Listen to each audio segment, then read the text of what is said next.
que é política para você? Você se considera um bom cidadão? E se fosse presidente do Brasil, o que faria? A resposta está no questionamento. E no Cidadão Quem, que começa agora. Salve, minha gente! Cidadão Quem na área. Eu sou Pamela Lucciola. Estamos juntos para mais um programa. Estamos juntos já há bastante tempo. Sejam muito bem-vindos. Você que me assiste pela TV Câmara Salvador, ou pelo YouTube da TV Câmara, ou nos ouve também pela sua plataforma de áudio predileta. Pode chegar para a gente bater aquele papo gostoso, inteligente.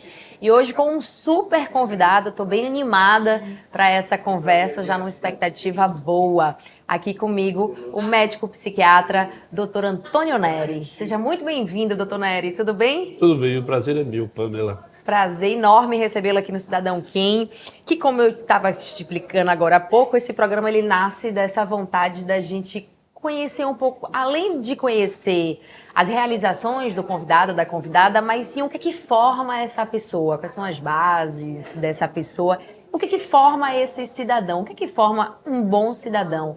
Essa é a pergunta que a gente parte. Mas eu quero começar, então, perguntando sobre a sua infância, porque eu acredito que a infância é um período da vida fundamental para a nossa formação. Sei que você não nasceu aqui em Salvador, nasceu no interior, Vitória da Conquista, não é isso?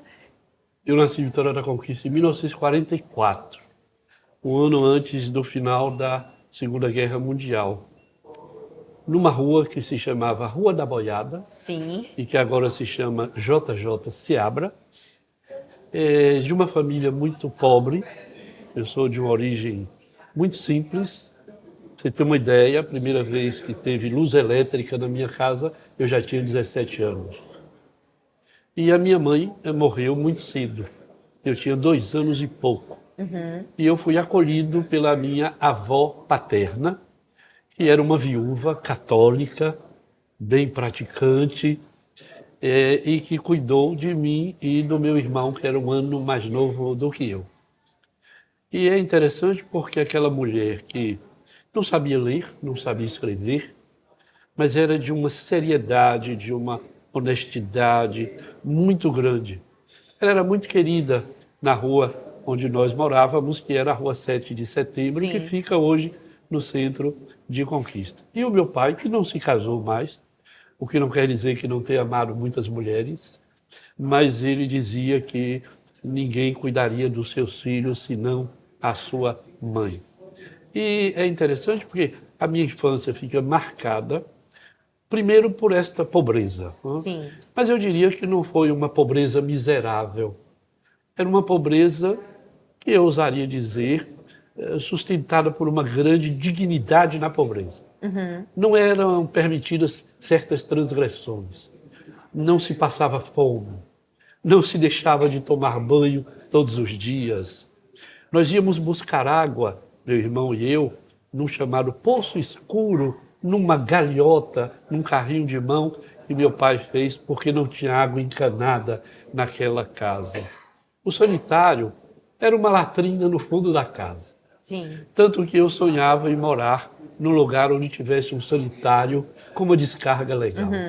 Então foi uma vida muito simples, muito pobre, mas eu diria muito séria, muito boa, em que aí eu devo dizer que na minha mais remota lembrança era o meu pai dizendo que nós precisávamos estudar. E a outra coisa que ele dizia: admito tudo menos a mentira. Então, não mentir e estudar. Acho que isso marcou a minha infância até onde eu me lembro. Mas é preciso também dizer que perto da minha casa tinha uma escola. E a minha avó levava todos os dias um café para a professora, Sim. que se chamava Maria Angélica Rosa e Silva, que morreu há pouco tempo com 103 anos de idade. E eu ia com a minha avó levar o café para a professora. E eu ficava na janela olhando os meus futuros colegas. E quando ela acabava o café, ela me dizia: vai para casa, menino. E eu não ia. Eu passei muito tempo da minha infância pendurado na janela de uma escola onde eu fui estudar quando eu fiz 7 anos, porque nós não podíamos estudar antes dos 7 anos. Mas eu me alfabetizei pela janela. Eu, quando entrei na escola, então, aos 7 anos, eu já conhecia todos os alunos e eu conhecia a professora, que foi me adotando como filho. Mais tarde, eu me tornei o 9º filho da minha professora, porque ela teve 8 gestações e eu fui adotado Olha como o só. 9º filho. E, portanto, eu tinha 8 irmãos, que não eram de sangue, mas Sim. eram do afeto. Estão vivos quase todos, são meus irmãos afetivos, e um irmão de sangue, que é o engenheiro com quem eu convivo também. Então, a minha infância é isso. Fui para essa escola, mais tarde eu fui para a escola de uma senhora chamada Nair Mesquita, que era uma professora dura, mas muito generosa, onde eu pude dançar, cantar, ler poesia. Foi lá que eu comecei a gostar de poesia. Sim. Acho que é preciso também mencionar um fato que marcou minha infância. Nós não tínhamos eletricidade, portanto não tínhamos rádio. Mas o vizinho de um lado era o prefeito da casa da minha avó. E do outro lado era o dono de um comércio. Então nós éramos os pobres entre dois ricos. E um deles, esse empresário, ele costumava ouvir todo sábado à tarde o bolero de Ravel. E eu me lembro que eu fazia tudo para sábado à tarde ficar na espreita de quando o bolero de Ravel ia ser tocado. Sim. Então eu passei muito tempo da minha vida ouvindo o bolero de Ravel, sábado à tarde, e por isso eu tenho o bolero de Ravel como uma das referências de minha vida. E muito mais tarde, na universidade, eu fiz um discurso como paraninfo apoiado no bolero de Ravel. Isto é, a vida se repete de modo diferente. É o mesmo de modo diferente. Porque o bolero de Ravel faz isso. Lá, lá, lá, lá, lá, lá, lá, lá, lá, e recomeça. E eu então disse, o bolero de Ravel vai ser o norte de minha vida. Aprendido lá na infância. Então eu tenho circulado do mesmo modo, vivido do mesmo modo, mas diferente. De É o formas mesmo de diferentes. modo diferente. Muito Até que aos bom. 19 anos, mas aí eu já tinha passado pelo primário, pelo ginásio e feito o primeiro ano científico na escola normal. E aí eu venho para Salvador, porque eu achava que eu precisava trabalhar, estudar, viver numa cidade maior. Por quê? Porque aquilo que o meu pai dizia, não mentir e estudar, colou na minha pele. Sim. E eu precisava estudar. E aí eu vim para Salvador para fazer o 2º e 3º ano, que hoje é nível médio. Sim. Naquela época eu chamava de científico. E aí fiz vestibular para medicina na Federal e me tornei médico e cuidei da vida. Então já vamos pular para essa parte, né? Para a escolha da medicina e para a psiquiatria. Por que a psiquiatria, doutor Nery? Primeiro, Pamela, eu preciso lhe dizer que eu não escolhi medicina. A medicina me escolheu. Sim.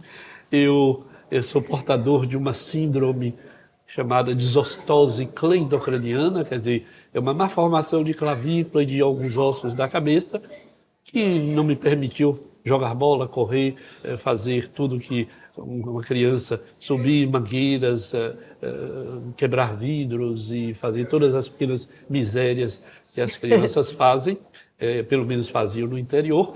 E eu, então, por força dessa desostose, fui muito visto. Todo mundo queria saber que doença é essa, que alteração é essa. Então eu tinha um pediatra, doutor Moisés Bonfim, eu me lembro até hoje, ele me examinando. Tomei todo o calcigenol, que não existe mais na vida. A minha avó fazia uma poeira, eu chamava de uma farinha de casca de ovo, que era cálcio, Sim. e eu tinha de comer aquilo, você imagina, né? Então, eu digo que não tinha alternativa para mim. Então, quando eu decido entrar na universidade, a medicina me escolhe, ela me atraía, me chamava pela minha própria história. Então, é a minha vida que me leva à medicina e eu, então, transito durante 5 anos pela formação médica. Mas eu lhe confesso que a medicina não me agradava. Os 3 primeiros anos não me agradou de modo algum, não me agradaram de modo algum. E no 4º ano eu encontrei pessoas. Aí eu disse, bom, a medicina é o encontro de uma pessoa com outra pessoa. E no 5º ano de medicina, eu fiz o estágio no Sanatório São Paulo, e aí eu me encontrei com os loucos, me encontrei com um discurso anômalo, me encontrei com um imenso sofrimento humano, e aí eu disse, mas é isto que eu quero fazer. Eu quero cuidar das pessoas através da palavra. Eu sempre fui muito falador, você está vendo aqui o exemplo. Então, eu encontrei na medicina o lugar onde o afeto, a palavra, o amor, o reconhecimento do outro me tomou e eu não tive alternativa senão ser psiquiatra, o que eu faço com muito gosto, mas sei que faço desde sempre uma psiquiatria alternativa. Eu não me interesso muito pelos medicamentos, eu não me interesso pelos diagnósticos, eu tenho completa distância dos asilos, eu faço parte da luta antimanicomial, mas eu penso que o que mais permite o trabalho na medicina psiquiátrica é o encontro e as histórias que nós podemos construir a partir desse encontro. De um modo geral, é um encontro que traz muito sofrimento e, portanto, é preciso reconhecer o sofrimento como alguma coisa constitutiva, essência. Eu diria que o sofrimento é a essência da existência humana. E aí eu fiquei na psiquiatria, transitei pela psicanálise, fiz um pouco de sociologia, fiz um doutorado em antropologia, enfim, eu fiz uma espécie assim de tintura múltipla, de um caleidoscópio da minha psiquiatria. Sim. Então eu não sou um psiquiatra normal, o que não é nenhuma novidade, mas eu não sou um psiquiatra ortodoxo, eu sou um psiquiatra que se interessa pelas pessoas e não pelas doenças. Eu diria que me interessa a psiquiatria na medida em que ela me permite trabalhar com o outro, com a dor, com o sofrimento, com o mal-estar do outro. Então, eu vivo essa psiquiatria e foi por aí que eu me interessei pelas pessoas em situação de rua, pelo consumo de psicoativos, que todo mundo acha que consumir uma droga é caminhar para a morte. Eu reconheci logo que usar uma droga é uma alternativa para suportar o insuportável. Portanto, a droga não é causa de morte, é causa de vida, mas pode até matar. Como o automóvel para a gente viajar, se deslocar, mas acidentes acontecem. De modo que eu me interessei pela rua, me interessei pelas pessoas em situação de rua e pelo sofrimento que as pessoas vivem, experimentam na rua, mas também pela vida que as pessoas encontram na rua quando elas não encontram vida em nenhum outro lugar. E aí eu viajei para a França, onde eu fiz a minha formação em 1973 e voltei em 1977 e entrei na universidade em 1980. Em 1985 eu criei este centro que vai fazer 40 anos no próximo ano, e são 40 anos de cuidado de pessoas, mães, pais, filhos, que transitam pela droga, não são consumidos pela droga, mas consomem algum produto, como eu disse há pouco, para viver. E nisso eu transitei até me aposentar. Muito bom. A gente vai falar mais detalhes por exemplo, da criação do consultório de rua, que é um trabalho lindo, importantíssimo, que você faz voltado para as pessoas em situação de rua, sobre o CETAD, né, que faz 40 anos no ano que vem, um trabalho importantíssimo, referência também quando se fala de cuidado ao usuário de drogas. E há aí uma diferença que eu já vi o senhor falar sobre tratar e cuidar, que eu queria entender um pouco mais sobre isso. Mas assim, doutora, como eu abri o programa falando, eu fiquei muito feliz assim, com essa oportunidade de te entrevistar. Já tinha feito antes em algumas outras oportunidades, mas dessa vez para te conhecer um pouco mais e nessa necessidade de entender o que constitui de fato o ser humano, né? Do que o ser humano é formado, né? Assim, das suas subjetividades. Por que ele faz certas escolhas? Por que ele se afina a um determinado campo político, por exemplo? E que tipo, e aí falando sobre o sofrimento, que é uma palavra que eu vejo o senhor falar bastante, né? O sofrimento, e é uma palavra que as pessoas têm medo muitas vezes de falar, né? O sofrimento causa medo, a gente vive para evitar sofrer, mas o sofrimento, ele constitui a gente também, ele nos forma, né? Nós nascemos para a morte. Eu digo sempre que nós nascemos na morte e caminhamos pela vida para encontrar o Deus Eros, que quer dizer vida. A maioria das pessoas diz que nós nascemos em Eros e caminhamos para a morte. Eu digo, não, não, não. Ninguém suportaria caminhar para a morte. Nós nascemos marcados pela morte, morreremos todos, mas nós construímos a vida.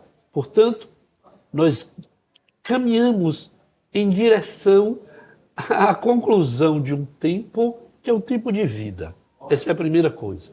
Mas o interessante é que nós todos, humanos, somos marcados por este sofrimento original, que é o de nos sabermos mortais. Sim. Isso nos diferencia de todos os outros seres vivos, porque, teoricamente, nós somos os únicos capazes de falar sobre a morte e antecipar no presente a sua própria morte, quando eu reconheço que eu sou finito e que eu posso falar dessa finitude. Você perguntou o que caracteriza o humano.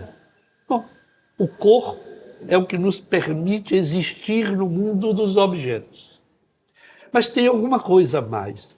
Você nomeou a subjetividade. Eu diria que a subjetividade é a alma.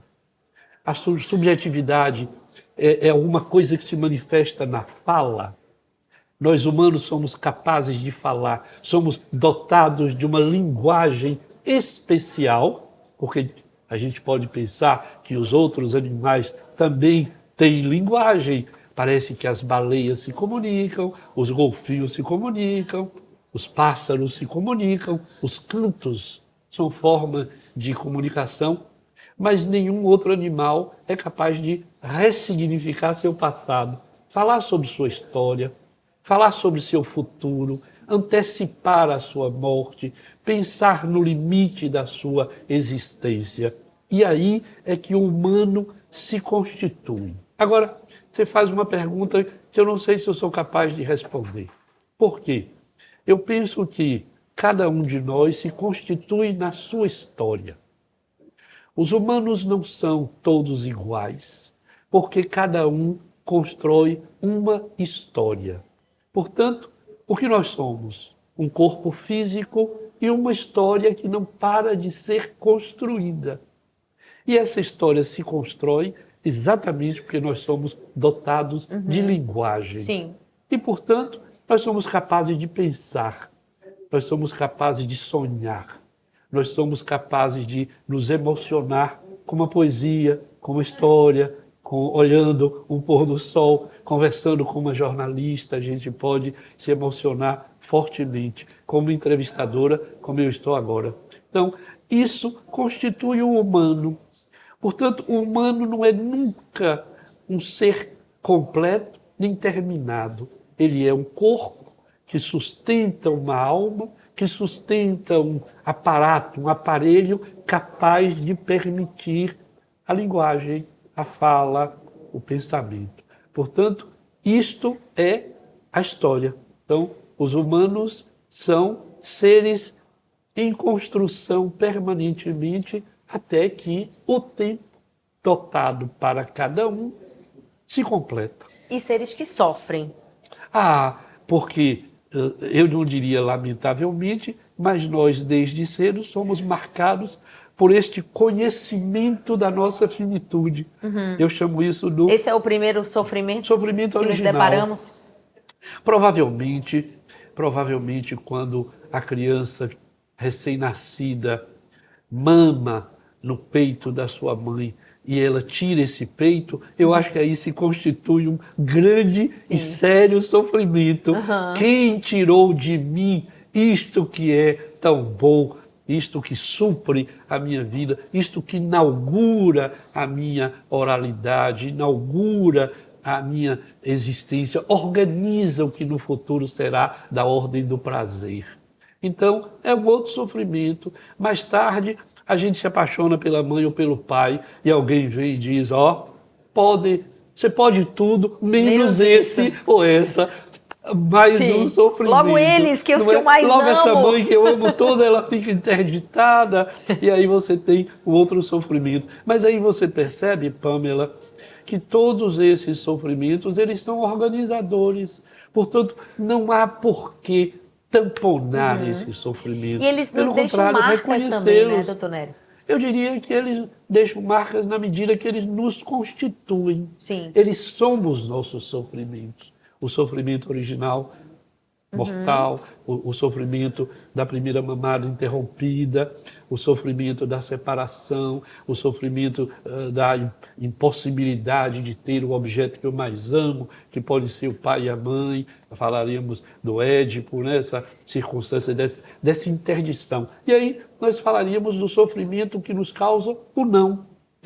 Se o sim nos causa prazer, abre as portas para o prazer, o não abre as portas para o sofrimento. Mas, ora, nós precisamos exatamente transitar entre o sim e o não, que nos constitui e que, portanto, o não da ordem do sofrimento, o sim na ordem da autorização, que eu estou chamando aqui, peço desculpas se não é a melhor formulação, do prazer. Quer dizer, entre o sim e o não, nós nos constituímos. E você perguntou há pouco, como fazer escolhas? As escolhas são feitas exatamente durante esse jogo do sim e do não. Eu disse também que nós nos construímos, mas nós construímos uma história. E o mundo é feito de objetos, o mundo é feito de sim e de não. E, portanto, alguns de nós será marcado por muito não. Outros serão marcados por muito sim. E as nossas escolhas serão entre estes não e estes sim. Vou dar um exemplo. Você imagina uma criança que é machucada durante a sua infância. É, por exemplo, abusada durante essa infância. Entre o sim e o não, essa criança sofre um abuso e as escolhas que ela fará na vida será em função dessa experiência na sua história de ter sido abusada. Portanto, quando a gente vai ver mais adiante alguém violento, machucando as pessoas, ele não fará, ou ela não fará isto porque ela nasceu ruim, mas porque entre o não e o sim houve um abuso e ela vai se vingar do mundo porque ela foi abusada. Então é preciso compreender cada um de nós e sua história. Nós dois que estamos aqui, entre o nosso sim e o nosso não, nós tivemos uma história possível, uma história que construiu uma jornalista e uma história que construiu um médico psiquiatra. Entre nós tem alguma semelhança? Tem. Nós somos histórias diferentes que transitam no mesmo território das possibilidades, das oportunidades. Há outras pessoas que entre o sim e o não, as oportunidades foram muito pequenas. Sim. Não teve escola, Claro. passou fome, dormiu mal, viu a família ser machucada, viu a mãe apanhar, viu o crime na sua porta. Então essas pessoas, elas vão construir, em geral, essas pessoas vão construir uma história que tem muito do despossuimento, muito da falta, muito do impossível, muito da ausência de oportunidades. Então isso abre, a meu ver, a porta para a gente conversar, não sei se agora, sobre o acaso, que é o que tem me torturado muito ultimamente, é o acaso. Entre o sim e o não, nós vivemos muitas possibilidades, a maioria incontroláveis. Por exemplo, há poucos dias atrás, eu jamais imaginaria que no dia 16 de julho do ano de 2024, eu estaria na livraria, no Glauber Rocha, sentado, conversando com uma mulher inteligente, como uma pessoa curiosa, querendo saber da minha vida. Quer dizer, isso é da ordem do acaso. Sim. Eu não poderia prever isso, nem você. Né? Eu jamais poderia prever que pessoas estariam sentadas aqui neste playground. Então eu estou cada vez mais convencido de que o acaso nos determina entre um não e um sim, que organiza nossa história, que determina o rumo da nossa história, mas que é feita absolutamente de acasos. E o que foge ao nosso controle, né? Completamente. Aí alguns dirão, mas não, eu escolhi ir ao cinema. Mas se você pensar bem, quantas variáveis estiveram em jogo para que você... Então, nós vivemos um grande engano. Eu diria que nós vivemos um imenso engano de achar que nós determinamos nosso destino, que nós determinamos a nossa história. Eu diria ao contrário, que a história nos constitui e que nós somos constituídos nessa história pelo acaso, que os gregos chamariam talvez de destino. Os deuses determinaram o que nós vamos fazer e não tem escapatória. Eu não acredito mais nessa altura em que deuses determinam o meu destino, mas eu acho que os eu não acredito neles, mas acho que eles existem e que eles determinam o nosso destino e que nós então cumprimos nossa história, cada um, a partir dos acasos que o destino coloca o tempo todo, permanentemente, sem cessar, como diria o poeta Fernando Pessoa, sem cessar o destino determina e escreve a nossa história. Eu, se quisesse brincar com você, eu diria que nós somos letras que o destino escreve uma história que vai muito além da nossa compreensão. Então, doutor Nery, entre o sofrimento, o acaso e as nossas escolhas, eu queria te ouvir um pouco sobre a escolha de uma pessoa de fazer uso de uma droga, por exemplo, né? Por que as pessoas escolhem usar algum tipo de droga e por que é que... E se isso tem a ver com o sofrimento? Eu diria que essa escolha é entre aspas. Sim. Porque, pelo menos na minha compreensão, e aqui eu não estou falando do uso de uma droga lúdico.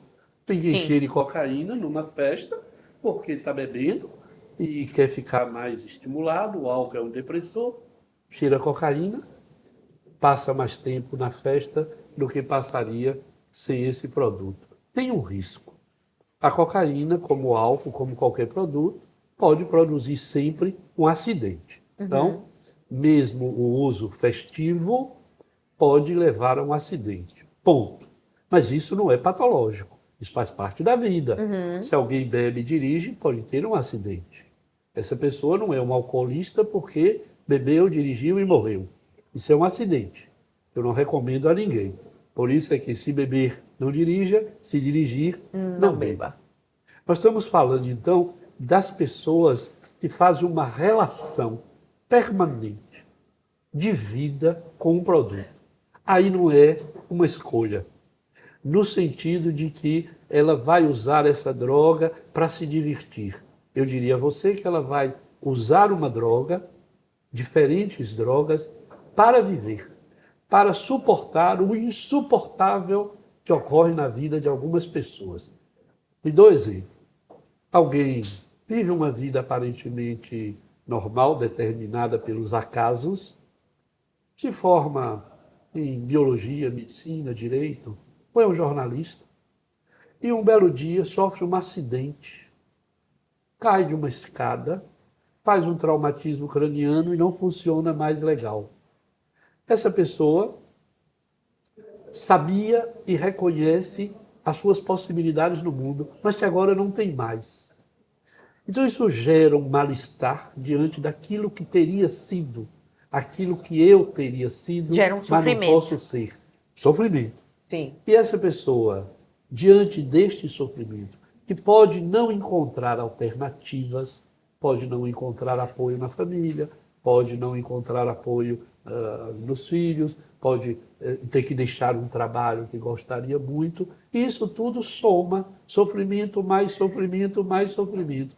Um dia essa pessoa descobre que quando ela bebe, quando ela toma 3 doses de uísque e mais 2 latinhas ou 3 de cerveja, este sofrimento desaparece.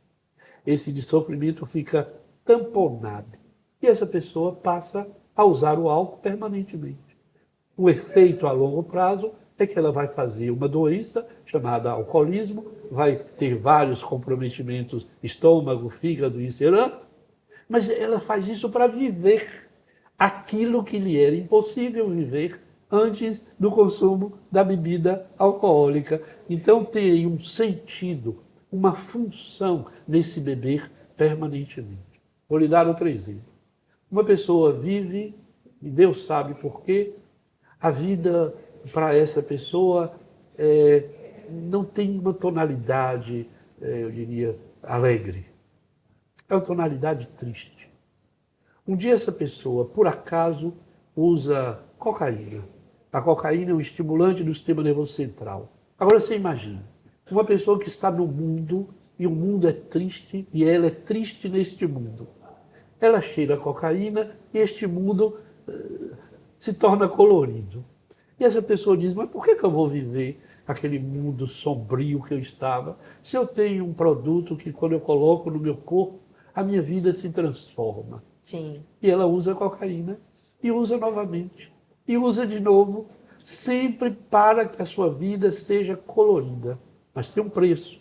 Ela precisa comprar essa droga, ela precisa buscar essa droga produz efeitos, tem danos e tem dificuldades, tem acidentes. Mas quando eu recebia no meu consultório alguém que me dizia, Nery, eu estou cheirando cocaína há 10 anos, eu não estava interessado na cocaína, eu estava interessado na história, pessoa, né? na pessoa. Eu dizia, como foi que começou? Onde começou? Que efeito produziu? Como que você está agora? Aí a pessoa me diz, eu gastei meu dinheiro todo, mas eu vivi. Então, eu não vou trabalhar com a cocaína, eu vou trabalhar com essa pessoa na dimensão seguinte, será que a gente consegue encontrar alternativas que você Sim. possa viver, que não seja pagando o preço que a cocaína, enquanto produto químico, Até porque cada um se relaciona cobra de forma diferente, diferente. com a mesma Então, droga, né? Mesma droga. Lhe dei 2 exemplos. Vou dar o terceiro. Alguém tem uma doença grave, dolorosa. O médico prescreve morfina. A morfina é a mão de Deus. Quando alguém tem uma dor e usa morfina, a dor desaparece.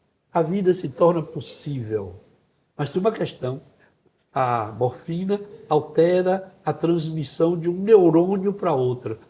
Isso é, de uma célula nervosa para outra. E quando você retira a morfina, o organismo diz, como é que pode? E você se sente muito mal. Aí você usa de novo a morfina, depois você usa de novo e você usa de novo.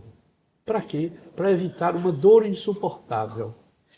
Então eu estou querendo lhe dizer, Pamela, que para mim, as toxicomanias ou as dependências químicas se inserem na história de cada pessoa. Mas eu já sei que você está olhando para mim e dizendo assim, e o povo de rua? Eu diria, Pamela, ninguém escolhe ir para a rua porque quer ir para a rua. A rua é o lugar para onde vão os que não têm para onde ir. Eles vão para a rua. A rua é um lugar de afeto, de vida, de morte, de violência. A rua é o lugar onde tudo é possível. Onde as pessoas têm que dormir com um olho só, o outro fica aberto e um fica dormindo. Por quê? Porque a rua é ameaçadora em muitas circunstâncias. Para sobreviver na rua, muitas pessoas precisam encontrar uma alternativa, senão elas morrem. E uma das alternativas mais viáveis é o uso de uma droga. Sim. Pode ser o álcool e maconha, pode ser o crack, que é cocaína sob forma de pedra fumada. Mas eu nunca encontrei alguém na rua que dissesse, eu uso a droga para me divertir. Claro. 100% das pessoas com quem eu trabalhei disseram, eu encontrei na droga uma alternativa para viver. É com essa droga que eu consigo transitar pela vida. Agora, essas pessoas não têm emprego, elas não têm onde ir, para onde ir, elas não têm comida. Não tem outras alternativas, Elas muitas vezes estão na rua porque romperam com a família, romperam com o trabalho. Voltar à história, né? Cada um constrói seu percurso, constrói sua vida, e alguns constroem, aspas, a vida de tal modo que ela vai parar na rua. Então, para mim, a droga que as pessoas, ou as drogas que as pessoas utilizam em situação de rua, não é para morrer, é para viver. Sim. É para suportar o insuportável da violência, da dor, da invisibilidade. Não há nada, no meu entender, mais duro para um ser humano do que ele ser invisível, descartável, mortável. Quer dizer, ele pode ser morto a qualquer hora. Agora você imagina que é uma pessoa se colocar num lugar, estar em um lugar onde ele não é visto, ou ela não é vista, não é ouvida. Zygmunt Bauman dizia que é o lixo humano, aquilo que não serve para nada. Como é que uma pessoa vive neste lugar se ela não tiver alguma coisa que eu diria tampona esse impossível que possibilite que ela vive? E aí é a minha esperança, e por isso há 40 anos eu trabalho no sentido de encontrar com essas pessoas alternativas emancipatórias, alternativas ao impossível desta vida que as pessoas têm. E é nessa busca que surge, então, o consultório de rua, né, que cuida, tem esse propósito aí de cuidar exatamente dessas pessoas em situação de rua. E eu queria marcar aqui esse em situação de rua, porque as pessoas, quando falam de forma equivocada, poucas pessoas falam em situação de rua, falam morador de rua, ou gente de rua. Ninguém é de rua. Como se ele pertencesse ali. É a rua que ele pertence, né? E nenhum ser humano está ali por pertencimento, mas sim pelos acasos e circunstâncias da vida, né, doutor Nery? Por isso é que eu digo em situação. Em situação de rua, exatamente. E aí o consultório de rua te permite que você desloque esse cuidado de uma sala para a rua. O consultório de rua, que não existe mais formalmente, ele surgiu no seguinte: em 1980 eu entro para a universidade, e em 85 eu andei um tempo revoltado, porque eu trabalhei no manicômio judiciário da Bahia, e aquilo é um lugar onde as pessoas são mortas-vivas.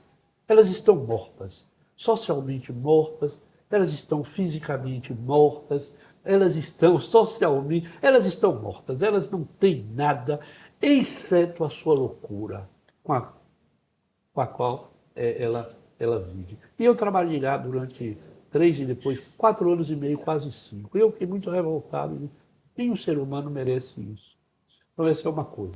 A outra é que entre 80 e 85, eu levava meus alunos de medicina para conhecer o manicômio judiciário, e nós começamos a conversar sobre as iatrogenias, isto é, as doenças causadas pela condição em que as pessoas estavam, mas sobretudo pelo tratamento médico.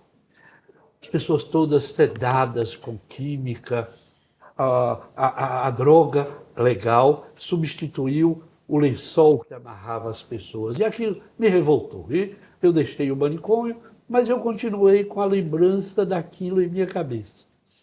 E eu comecei a falar com os meus alunos sobre o papel, a responsabilidade médica diante disso. E aí os alunos começaram a me perguntar: e os medicamentos? E as histórias que os médicos constroem? E aí eu comecei a pensar nas famílias, e no meu consultório eu comecei a receber mães e pais que queriam que eu tratasse dos filhos porque usavam maconha. E eu via os filhos e eu não via razão para tratá-los. Eu achava que eles estavam atravessando a ponte que vai da infância para a vida adulta, que a gente chama de adolescência. E aí eu dizia aos pais: mas olha, a maconha é uma forma de transitar pelo impossível da transformação do corpo e da transformação da pessoa diante do mundo. Ou, se você quiser, do reconhecimento do mundo que antes da adolescência nós não fazíamos, porque está colado no pai, na mãe, na família.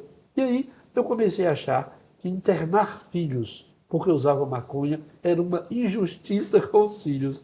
Aí eu proponho à universidade criar um dispositivo para cuidar das pessoas que usavam maconha, que usavam álcool, mas sobretudo cuidar das famílias também. 85. Trabalhamos durante um tempo, entre os anos 90, a AIDS aparece, nós começamos a cuidar das pessoas usuárias de drogas injetáveis nas ruas de Salvador, trocando seringas, é o famoso programa de redução de danos. Sim. Nós tomávamos uma seringa velha e dávamos uma seringa nova para a pessoa continuar a usar sua droga, mas não se contaminar mais com HIV. Portanto, nós estávamos protegendo a vida. Foi um barulho em Salvador. Nós fizemos isso, o CETAD já existia. O CETAD foi inaugurado em 85. Né? Em 90, a gente retoma a experiência de Santos, que tinha inaugurado em 89 o troca de seringa, e que o Poder Público Federal tinha interditado essa prática, dizendo isso é estímulo ao uso de drogas. E nós, ousadamente, em 1991, começamos a discutir isso aqui em Salvador. E em 1994, a gente inaugura o programa de redução de danos do CETAD. Era um carro que nós saíamos pela cidade do Salvador, na calada da noite, depois durante o dia, trocando seringa com os usuários de drogas injetáveis. Mas nós levávamos preservativo, nós levávamos um café, nós levávamos uma bolacha, mas, sobretudo, Pamela, nós levávamos o reconhecimento, o afeto, o cuidado, diferença de tratamento. Sim. Tratamento é fazer alguma coisa com o sujeito, é dar remédio, é cortar o apêndice, é fazer coisa. Nós não tratávamos, nós cuidávamos das pessoas. Nós dávamos uma seringa limpa e recebíamos uma seringa suja. Isso em 94. E aí, eu comecei a ver com meus colegas, particularmente o professor Tarcísio Matos de Andrade, que é o professor da UFBA também, e nós juntos montamos esse dispositivo. Mas a rua me ensinou que tinha gente que não via no centro. Aí eu disse, mas se esses meninos e meninas das sinaleiras de Salvador, dessas mães que ficam com seus filhos aí pelas ruas, se eles não vêm ao centro, o centro vai a eles. Sim. se a Maomé não vai à montanha, a montanha vai a Maomé. Então, eu propus a inauguração do consultório de rua, porque eu não encontrei uma outra palavra melhor, uma designação melhor, já que eu tenho consultório dentro de um espaço físico, 4 paredes, por que eu não fazer um consultório móvel, um consultório que vá à rua? E aí eu propus o consultório de rua. Né?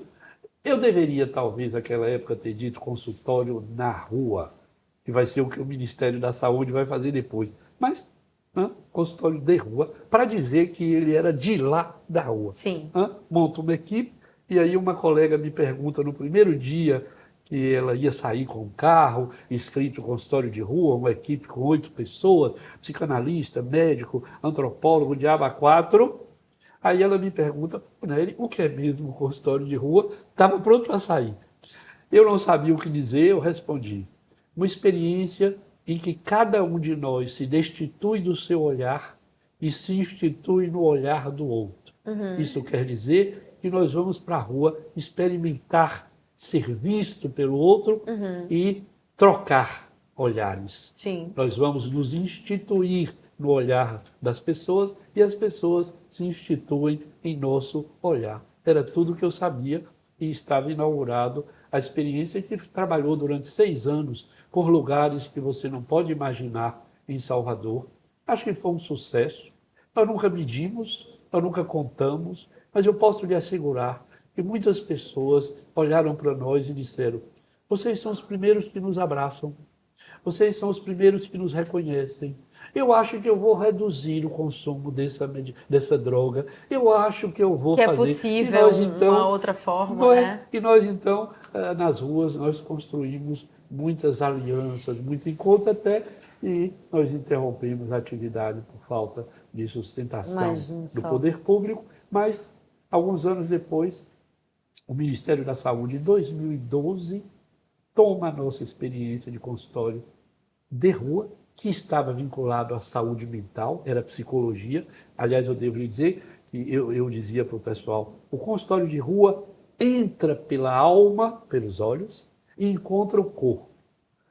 Em 2012, o Ministério da Saúde cria o consultório na rua, inspirado em nosso consultório de rua, mas tem um problema. Eles entram pelo corpo para procurar a alma. E aí eu acho que de vez em quando não encontra, porque o consultório na rua pode ficar muito fascinado pelas dores do corpo, pelas feridas do corpo, quando na verdade a gente precisa primeiro encontrar a alma e suas feridas, para que a gente possa então cuidar das feridas do corpo. Mas os consultórios na rua estão aí vinculados à atenção primária. Eu trabalho muito no sentido de dizer aos meus pares dos consultórios na rua que o corpo é o corpo e que a alma é que é fundamental. Portanto, eu brinco muito com meus pares dizendo, vocês precisam encontrar de novo, primeiro a alma, para depois cuidar do corpo. Bom, a minha próxima pergunta seria sobre as marcas que o seu trabalho com as pessoas em situação de rua e na psiquiatria possam ter deixado em você. Mas eu acho que essa pergunta já foi respondida aqui, porque é muito perceptível a partir do ponto de vista de observação minha de quem o senhor é. E da sensibilidade da sua fala, do olhar da alma, né, do cuidado, da diferenciação de falar consultório de rua e não na rua. Detalhes que fazem uma diferença enorme no final das contas. Mas eu fiquei pensando também nos seus colegas psiquiatras, aqueles mais convencionais, os seus colegas médicos, que é uma classe extremamente conservadora, né? E se eles não te acham um pouco louco, doutor Nery? Talvez.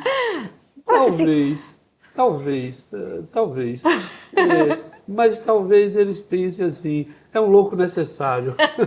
A loucura ela é necessária para se viver? Não, um louco necessário. Então, a medicina que eu faço é uma medicina alternativa, uma medicina de rua, mas aí eu lhe diria que todos os colegas que eu encontro, eu tenho que ser honesto, eles me tratam com uma deferência grande. Claro. Talvez pensando assim, a gente tem que tratar bem esse cara, porque ele é muito doido, ele é muito louco, ele vive pela rua, ele cuida de pessoas em situação de rua, ele não tem medo dos drogados, ele não tem problema.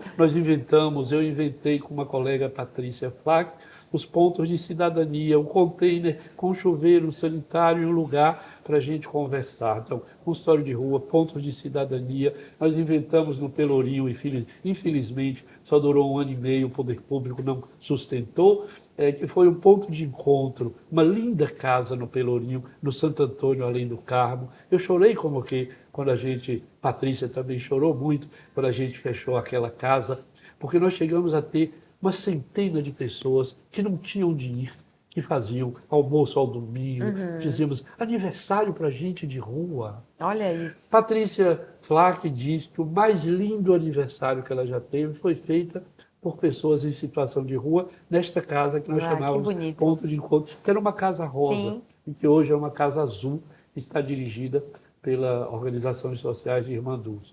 E nós tivemos de nos retirar. Então, eu acho que os meus colegas reconhecem isso. Com certeza. O senhor é um louco muito respeitado. Pelo menos os meus alunos. Uma referência quando se fala em loucura. Pelo menos, Pamela, os meus alunos de medicina foram 35 anos.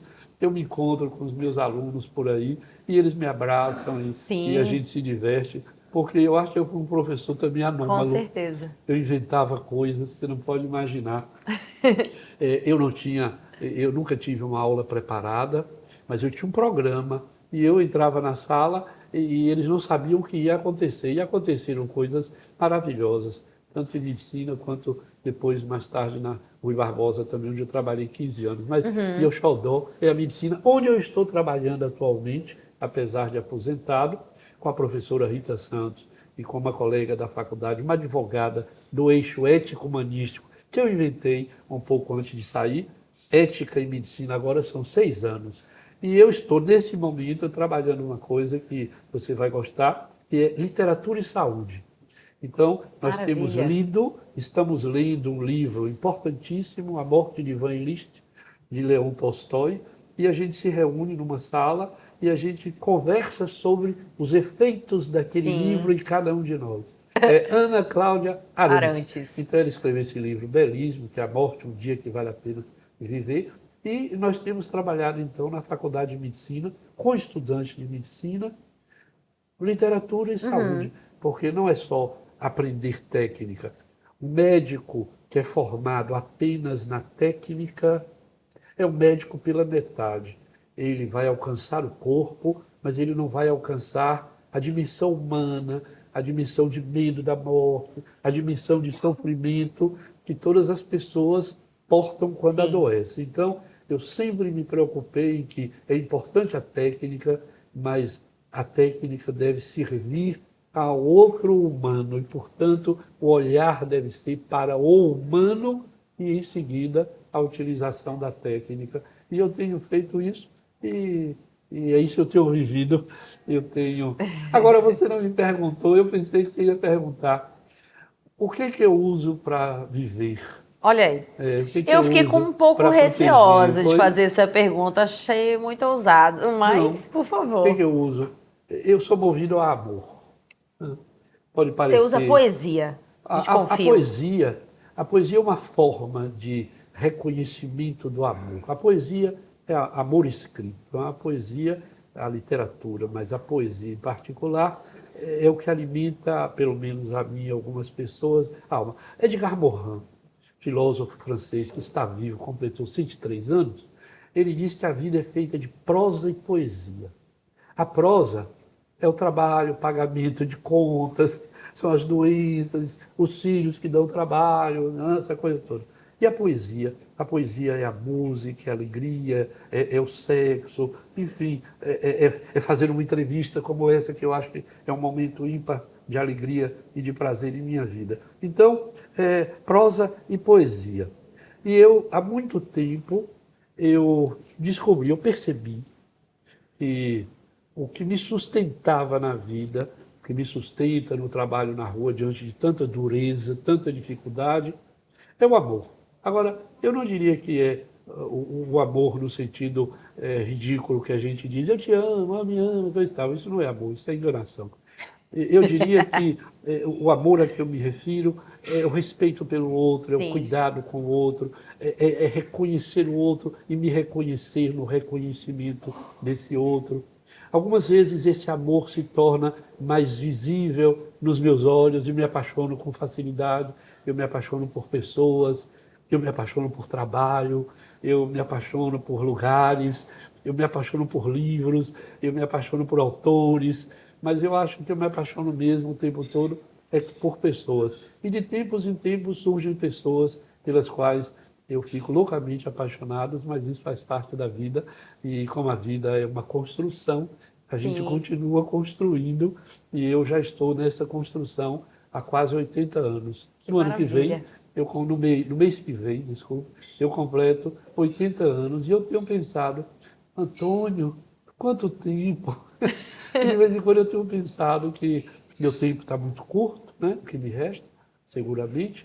Eu tenho vivido não olhando para o que eu construí, mas pensando que o que eu vou construir ainda por esses próximos poucos anos tem a ver com tudo que eu pude construir ao longo desses quase 80 anos. E a coisa que eu mais desejo atualmente é restaurar a igrejinha do Rio Vermelho, onde eu penso com meus pares da Associação Cultural e Beneficente Monsenhor Amilcar Marques, Cláudia Correia, Ilceia Patriarca, Adalberto Prates e Grácia Queiroz, são as pessoas, e mais o Padre Ângelo da paróquia. Juntos nós temos trabalhado para restaurar aquela igrejinha e transformar um lugar onde eu quero gastar o que me resta de tempo. Eu quero fazer barulho naquela igreja. Muito bom. Eu quero fazer muito barulho no Rio Vermelho e depois um dia eu vou ficar silenciado, mas eu vou rir muito das coisas que vão acontecer no Rio Vermelho a partir da restauração da Igrejinha de Santana. É o que me move muito atualmente. Dona Nery, a gente já está aqui chegando ao finalzinho do nosso papo. E como eu te disse, eu tenho duas perguntas, duas provocações que eu sempre faço a todos os convidados e eu queria também fazer a você. A primeira é, o que é política para você? Olha, política para mim é o que diz a palavra grega polis, é cidade, é gerir a cidade, é organizar o espaço para que os humanos vivam do modo melhor possível. Lamentavelmente, a política deixou de ser isso para ser negociações absolutamente fora de propósito, espúria, que tem a ver com interesse pessoal e não com interesse coletivo. Mas eu continuo dizendo que, para mim, e é nisso que eu acredito, a política é a arte de gerir a cidade, de gerir as pessoas, de administrar os espaços para que nós humanos possamos viver melhor. Você já pensou em entrar para a política em algum momento? Talvez, quando eu era muito jovem, passou uma nuvem bem longe e eu disse, se eu for para a política, eu certamente não farei o que eu fiz. Eu não criaria o consultório de rua, eu não criaria o CETAD durante 40 anos, eu não teria 35 anos de encontro cada semestre, Pamela. Você não pode imaginar a alegria de ficar na porta da sala de aula, 7 horas da manhã, recebendo um a um, é o que eu fazia, os meus alunos e alunas. E olhando para cada um, olhando para os pés, eu olho muito para os pés, eu acho que os pés dizem muito da história de cada pessoa.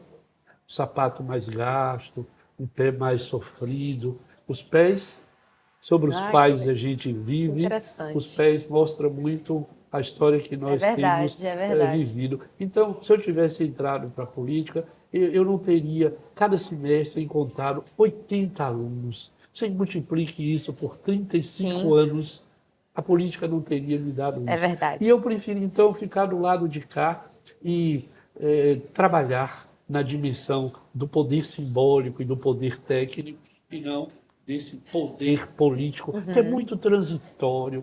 Eu acho que uma coisa que os políticos não pensam, se pensassem, talvez saíssem da política, é de que a política, tal qual ela é exercida atualmente, é tão transitória, tão empobrecida. Eu acho que deveria ter um curso para políticos ética, de bioética, de formação da vida, do político, né? De literatura para os políticos, de pensar que tudo bem, você tem que ter os benefícios do seu trabalho, mas a polis é o lugar que você administra, o vereador, o prefeito, o governador, os deputados, são as pessoas que tem a responsabilidade de gerir, de administrar, de cuidar da polis, da cidade onde nós todos vivemos. E eu acho que isso tem sido perdido. E por isso eu não tive coragem de entrar para a política. Muito bem, mas aqui no Cidadão Kim nós estamos te colocando como presidente do Brasil. Doutor Antônio Neri Filho, presidente desse Brasilzão.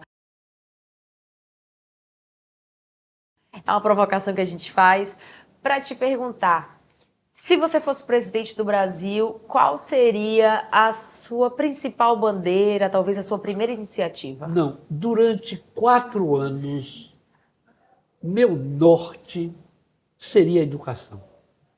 Mas você imagina se um presidente que ia visitar escolas, melhorar o salário dos professores, restaurar o lugar que o professor já teve e não tem mais. Mas eu estou falando do professor do nível primário, do nível médio, da escola pública. Eu estudei no Colégio Central da Bahia, quando tinha os melhores professores da universidade, eram professores do Colégio Estadual da Bahia. Eu seria o presidente da educação. Boa. Porque a partir daí eu acho que a saúde melhoraria, porque as pessoas mais educadas adoecem menos, teriam mais recursos para a saúde. Educação é base, né? As pessoas mais educadas sujam menos as ruas da cidade, ganhava na cidade.